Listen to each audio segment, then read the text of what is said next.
Hello, welcome to the online video lecture series presented by St. Andrews Institute of Technology and Management. My name is Ravinder and I'm an assistant professor with ETC department, and the broad topic we are discussing today in the chain of series was advanced data structures, and in that particular continuous chain of video lectures, we are discussing a short topic, a very advanced and interesting topic, I would say, called graphs. So we have discussed briefly about graphs in last lecture. We will continue from thereafter. So let me open a file. Pardon me for a second. And okay, let's start. So we have discussed what are graphs in last lecture, and today we are going to discuss the representation of graphs that we haven't done in yesterday's class. So today we'll see how we're going to represent our graphs. Yesterday we have seen only our graphs in pictures, and we haven't discussed anything about how to represent a particular graph for the coding purposes, for algorithmic purposes, and for computational purposes. But today we will see two techniques on how to represent a graph, how to visualize, although we visualize mathematically the vertices and all the edges. So let's begin with that. Graphs. This slide we have discussed yesterday. Let me again revise it for a bit. The graphs we have discussed yesterday is actually dependent upon vertices and all the edges. And we have discussed that there are two types of graphs. First is a directed graph, and other one is undirected graph. While in directed graph, the relation between two nodes is directionally dependent. It is possible that there is a relation between node V and V dash, but it is not guaranteed that there must be a relation between V dash and V.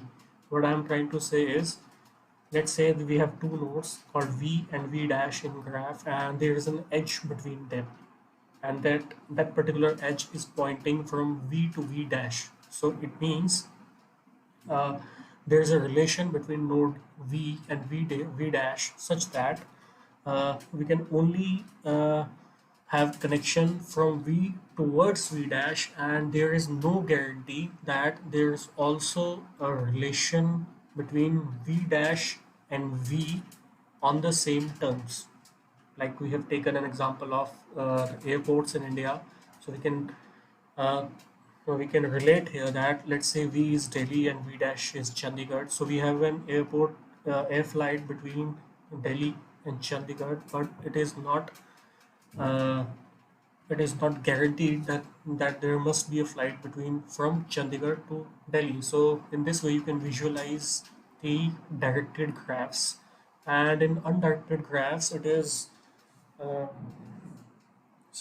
it is understandable that if there is a relation between node V and V dash, then there must be a relation between V dash and V and on the same terms. That means these two relations, V and V dash, as well as V dash and V, are on same terms. They are the same edges. While in directed graphs, V dash is not equivalent to V dash and V. So these two relations are not on the same terms, but these two relations are on same terms. So let's move ahead. This is the example we have taken yesterday. Let me again go through that particular example. We have a directed graph which shows the number of airports, India, a few of them, and we have tried to visualize the data that has been provided by the DGCA to any tourism booking company for the flights that have been scheduled from one airport to other airports. So as we can see, if V0 is Delhi, New Delhi, and V5 or and our destination is Trivandrum, so we have to find a route between New Delhi to Trivandrum. So if we visualize all our airports and the air connectivity between them in the terms of graphs, we'll come up with this particular directed graph. And in that particular graph, we can see that yes, there is a flight. There is no direct flight from New Delhi to Trivandrum. So we have to take an alternate route. In this alternate route, we can see there is a flight between Delhi to say Mumbai, that is between node V0 and V1. As you can see, this is a directed graph and the pointers are on the both sides. So there is an equivalent relationship between V0 and V1, V1 and V1 and V0. Now, again, we have to will make a path which or we can chalk out a path between V1 and V2, maybe these two airports. Again, the relationship is equivalent between V1 and V2, V2 and V1. That is, there must be flights between V1 and V2, or I can say from V1 to V2. And then again, there are flights which are from V1, from V2 to V1. Now, if we have to go to V2 to V5, then we must go either from this route or from this route. But as you can see, the relationship between V2 and V4 is not on the same terms as from V4 to V1. That means there must be a flight from V4 airport to V2 airport, but there is no flight from V2 to V4. And that is what we have discussed in the last slide, that the relationship is not equivalent. So that V and V dash can be visualized here, that the relationship between V2 comma V4 is not equivalent to V4 comma V2. Okay, so now it's understood. So in that terms, we have to go around via V3. So we'll take a flight from V2 to V3 and then V3 to V4, and finally we'll reach V5, that is our destination called Trivandrum. So in this way, a directed graph can help the and particular algorithm to chalk out an air travel plan for you. It will give you a potential air travel plan which is optimized. That depends on the algorithm, but it will uh, tell you exactly what we have to do in terms of air travel if we take this kind of example. Okay, so let's move ahead.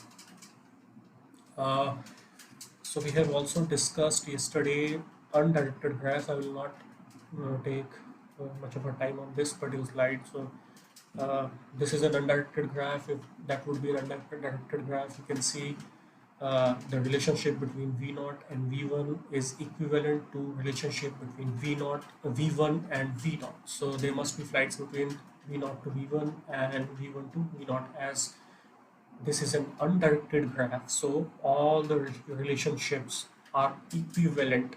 So all the edges are same. That means V0, V1 edge is same as V1, V0 edge. So we move ahead. Now, let's go to the main point. Now we have, as far as now, until now, we have only visualized the graph.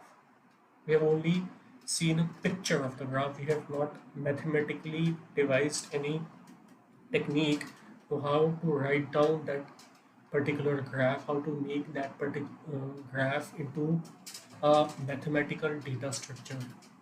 As we know, computer science is based on mathematics and we have to play with the data. So we need to find out or chalk out some strategy that will allow us to transform our graph from a picture to data points. So we'll see now.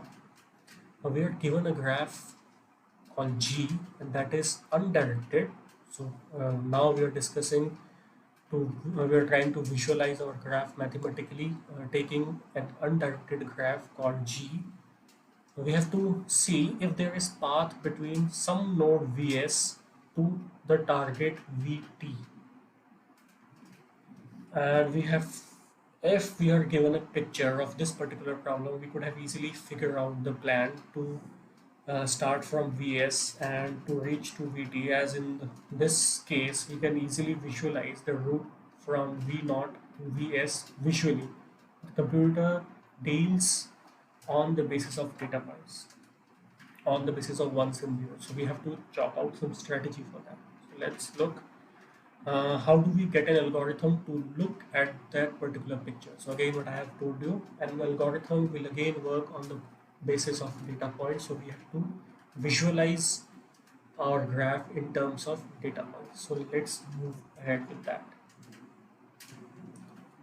Now, there's this one strategy to represent a graph called adjacency matrix. Sorry, adjacency matrix. Now we will visualize our whole graph in terms of matrix with rows and columns. What we are going to do now is each edge is now a pair I and J. Here I and J are nodes. Let me remind you that again. I and J are nodes of the graph, or we can say vertices. That's been written in the slide. So we can assume that we have n vertices. It means let's take a graph called V, and it has n nodes or vertices. So each edge can be represented with the possible combination of any two vertices, with the possible combination of any two vertices I comma j, and how that will look like we'll see in a minute. So let's have some edge called aij equal to 1 if that particular combination or is an valid edge and 0 otherwise. So what it's trying to say is, if there is a valid connection between V0 and V5, then that particular edge will have a value of 1. And if that combination, that is V0 comma V5, has no valid edge, then that particular edge will have a value of 0. In this case, the edge V0 comma V5 doesn't hold any valid edge. So this particular edge, or supposed to be at V0 V5, V0 comma V5 will hold a value that is 0, but the edge V0 comma V1 will hold the value of 1 because this is a valid edge, as you can see from the picture. Right. And all the possible combinations between the edges will form an adjacency matrix, as you can visualize in your head that this particular matrix is going to be a number of vertices cross number of vertices matrix, that is n cross n matrix. It's going to be a square matrix. Not obviously we have to chalk out all the possible combinations between all the edges, so the number of rows will belong to all the vertices, and then again number of columns will again represent all the nodes or vertices. So we'll see now how it will look like. So this is how it looks like, and this is an example of an adjacency matrix. As you can see from this example, we have numbered each vertex as 1, 2, 3, 4, 5, 6, 7, 8, 9. Okay, and the number of columns is equal to the number of vertex or vertices, and number of rows is also equal to number of vertices or nodes. So we have every possible combination. We have the combination of first node with all the other vertices. Okay, so now let's take try to see if this adjacency matrix completely describes this particular graph in the terms of data points. So let's try one example. Let's try this from Delhi to Mumbai case.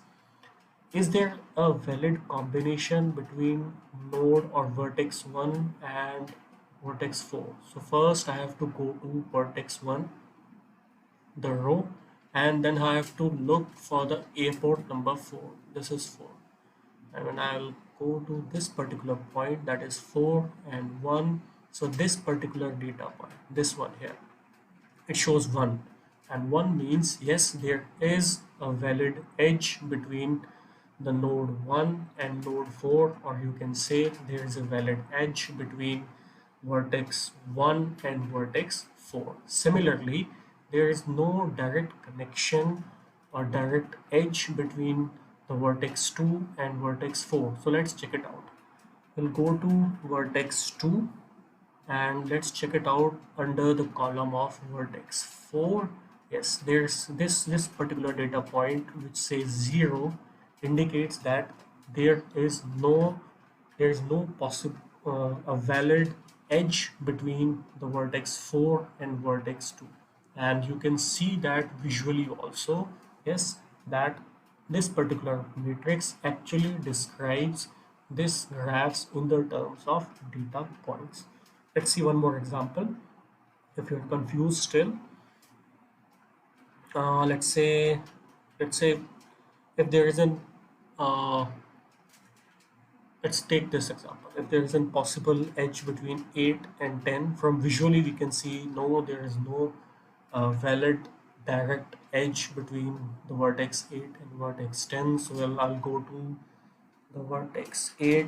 This is this is here it is, that is there it is. Now we'll go to the vertex 10, and there it is, and I will go here, there it is. This particular data point, which is edge, which you can describe as 8 comma 10, has a value of 0. 8 comma 10 value equal to 0 means there is no valid edge between these two vertex. So we can summarize this.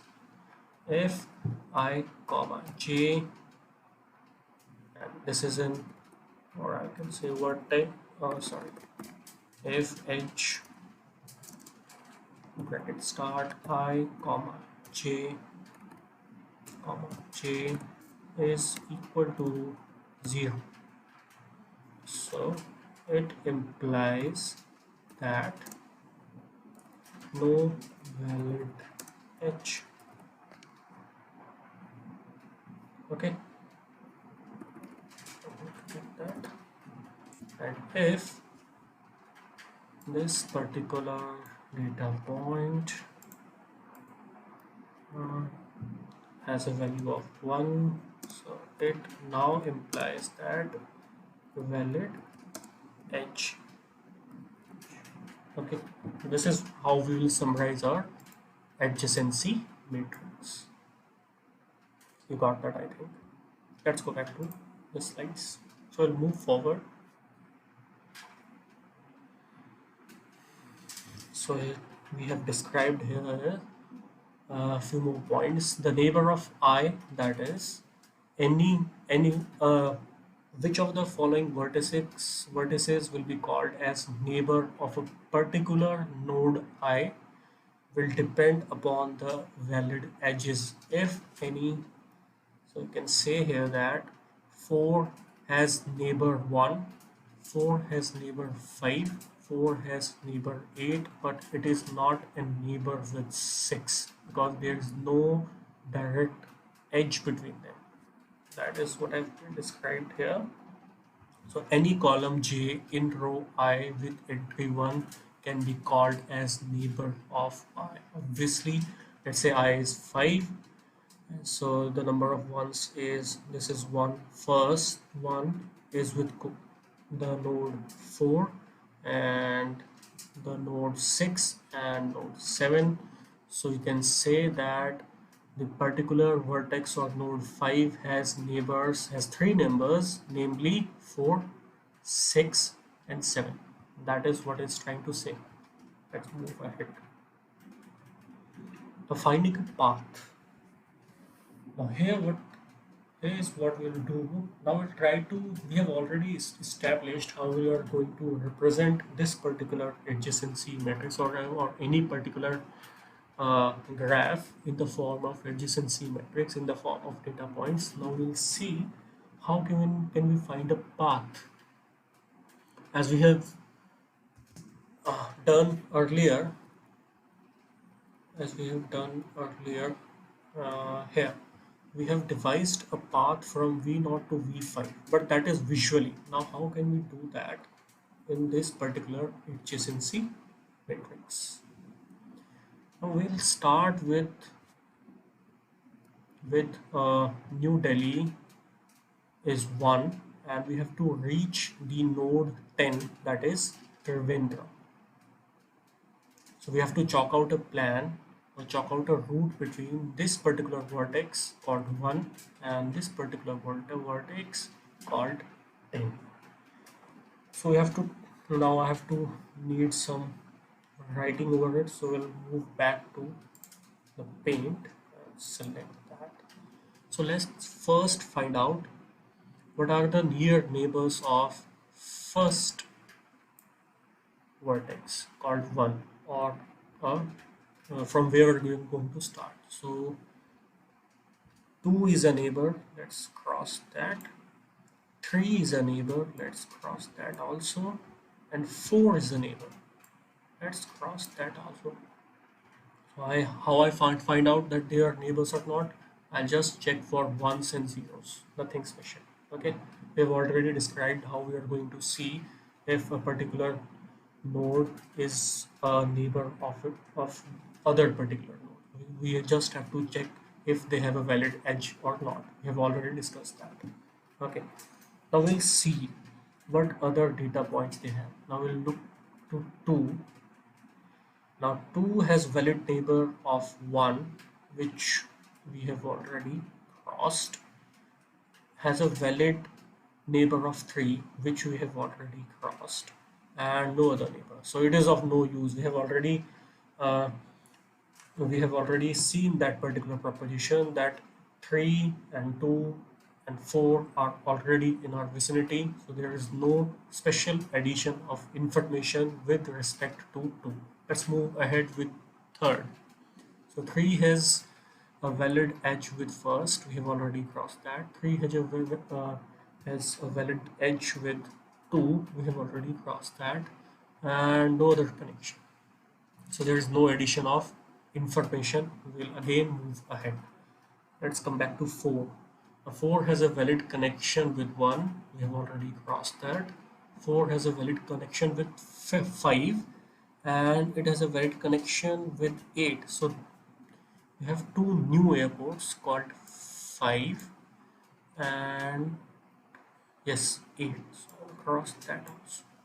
So we have some new information. So what this matrix is trying to convey you, that is, you can reach from first airport or from first vertex to the vertex number 4, and from there you can reach to the airport number 5th and 8th, while with second and third airport is you can reach all the airports called 1, 2, 3 and 4, and no new airport is connected with these 2 airports. So there is no point of going towards the airport number 2 and airport number 3rd, or we can say there is no need to reach out to the vertex 2 and the vertex 3rd.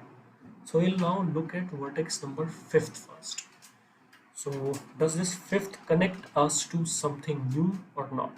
Let's say it has connected us with 4th, which we have already crossed, with 6th. Yes, so we crossed that. Some new information, some new location, and with 7th, which we haven't crossed yet, so I'll cross that. So okay, now we'll go to 8th. Now 8th has a valid edge with or valid connection with 4. We have already crossed that. With 6 we have already crossed that, and with 9 I think, so I'll cross it also. Okay, now we'll go back to 7th and 6th. Now 6th is connecting us with 5th airport. We have already crossed that. With 7th we have already crossed that. With 8th we have already crossed that, and 9th we have already crossed that. Let's go to 7th. 7th has also a valid connection with 5th, with 6th. So no new information. So we'll go to our last new information point called ninth vertex. Let's see what new information it holds. So we'll see it has a valid connection with sixth. I have already gone through that. Valid connection with eighth, we have already gone through that, and the valid connection with 10th. So I'll cross that. And 10th is actually our destination. So we have chalk out a plan from first to the vertex 10 with the help of this particular adjacency matrix, and that is how our algorithm is going to work. And this particular procedure that we have followed right now is called breadth first search. Breadth first search, BFS. We'll discuss that particular algorithm in detail in next few lectures, in coming lectures, but that is just an idea how we are going to solve a particular problem with the help of adjacency matrix. Now you can see here one more tiny detail that I have not yet discussed is that this particular matrix is also a wasteful representation of data, as maximum number of points are 0. Very few of them are ones, and because this is an undirected graph, you can see this matrix is actually a symmetric matrix. So this half is actually a mirror image of this half. So there is a wastefulness of representation of data or represent in the representation of graph. We could have managed with this particular half, or and in if we could have managed with this particular half, even then we have lots of zeros. So there must be some other way to represent the data. So let's move ahead if we have got time. I have to look at the time also. Wait a minute, please. Okay, we have no time, so I will end this lecture right here, and tomorrow we are going to discuss the other representation of our graphs other than adjacency matrix, which is not a wasteful representation of graph, but it saves a lot of data, it's more efficient, but we'll also see what disadvantages it has in terms of algorithmic calculations. Thank you.